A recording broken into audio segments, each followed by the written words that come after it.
St. Mark's Junior High School. We worked with some students, which was a really unique situation in that it wasn't a classroom we were going into. We had weekly flex sessions. So in that school, students got to choose and sign up that they wanted to come to this reoccurring session for 3.5 months. So it was very cool. It was a smaller group of students, but it was a very dedicated group who were there because they wanted to be there.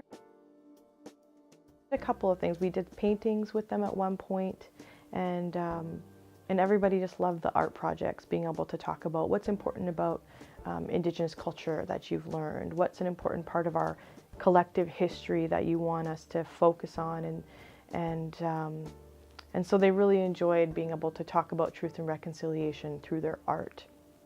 They also created some patches that they want to make into prayer flags that again reflected on what they had learned, what felt significant to them, what they wanted to carry forward. Through this project, we learned through doing it, and we also heard strongly from the students and the teachers that those speakers, bringing people in from the community, was the most important teaching that happened.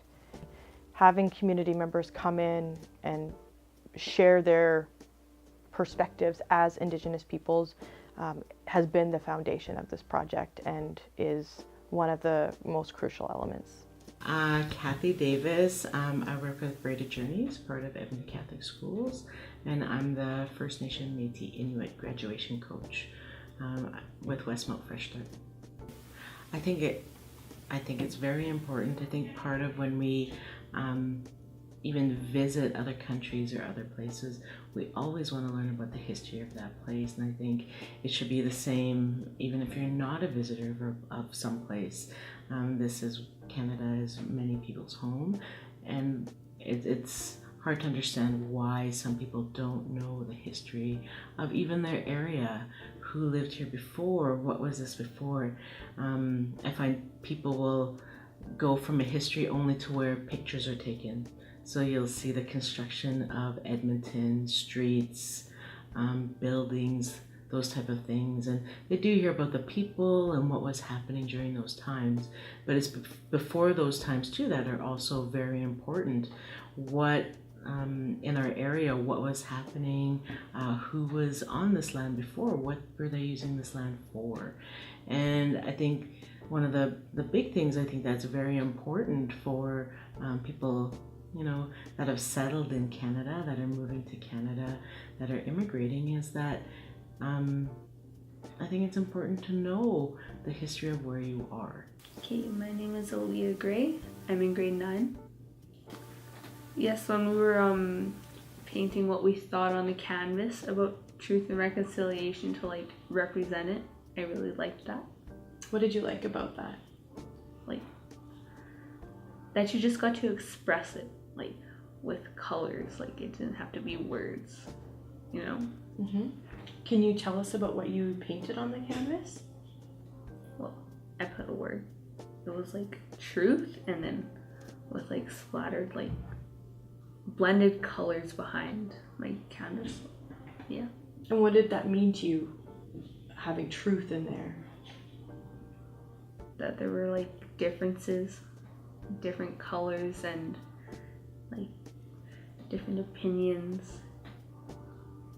I'm First Nations. Mm-hmm. Like I want to learn more about my culture, and like at my old school, like I learned Cree, and my teacher, she always helped me out, and it was really fun for me because I liked writing down syllabics and the Cree language down on paper, and it was fun.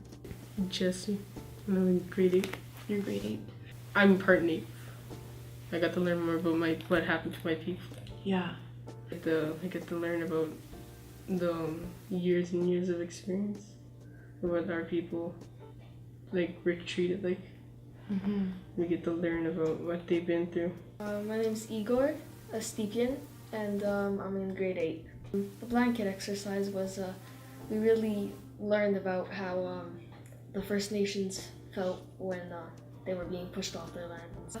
We did the scroll readings, and we got to learn more about their culture and their religion, how they felt. Can you tell me, what does reconciliation mean to you? Well, there's a lot to say. It means about peace, forgiveness, and learning about people's culture, how they felt, and yeah, forgiveness. Hi, my name is Gary Mustus, also Red Rock, Mekwesne, and also known as Four-Legged Human, Nugati Waisino. I come from the Treaty 8 territory. Sturgeon Lake Cree Nation, Alberta is my home reserve, and I am here in Edmonton and have been here for the last maybe 20 years. It's very important for people to know where they reside. Like I myself come from Treaty 8 territory. I'm a visitor here.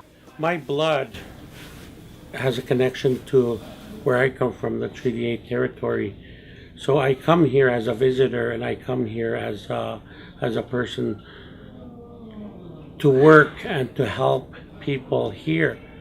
So when a visitor comes from over the ocean or from other countries onto Turtle Island, what is known as Canada and the United States, and that this is Turtle Island, and the original people here have that blood that flows in them that ties to the teachings of the land and the earth and the plants, the medicines, the waters, the animals, and everything that they've coexisted with on Turtle Island.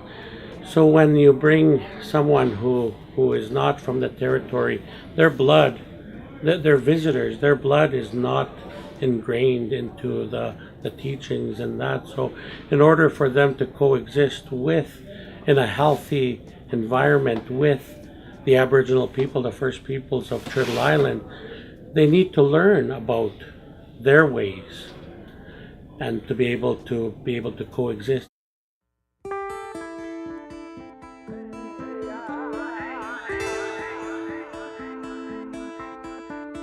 Listen to the land she speaks. Open up your eyes. Feel the sand beneath your feet. Feel the wonderful mind.